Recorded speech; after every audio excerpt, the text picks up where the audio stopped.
So in this question, we have to find the loss in energy during the process.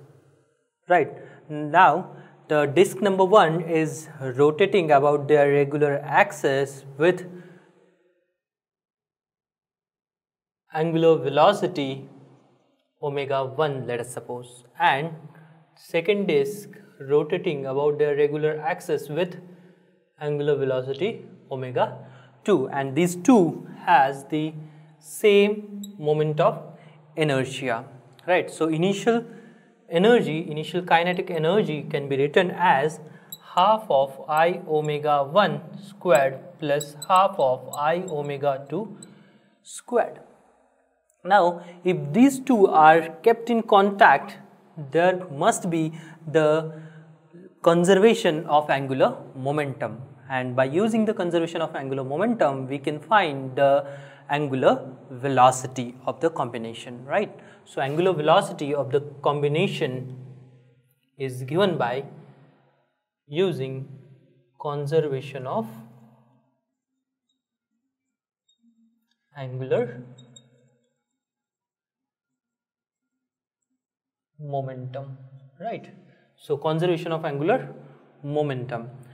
In this, initial angular momentum must be equal to final angular momentum, and initial angular momentum is I omega 1 plus I omega 2 must be equal to I plus I into omega dash, let us suppose.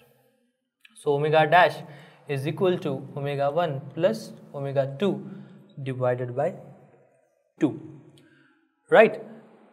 And this is the final angular velocity.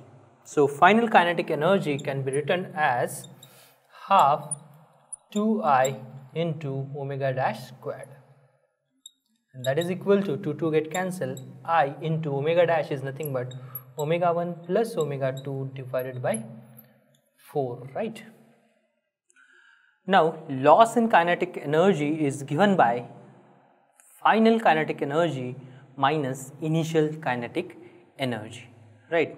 And it is actually initial kinetic energy minus final kinetic energy, and delta K is equal to K initial is half I omega 1 square plus half I omega 2 square minus 1 by 4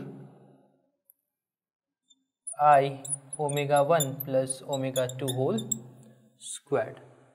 So if you calculate this, you will get delta K as 1 by 4 I omega 1 minus omega 2 whole square. So this is the answer for this question. So as you can see from the options, option number 3 must be the correct option for this question.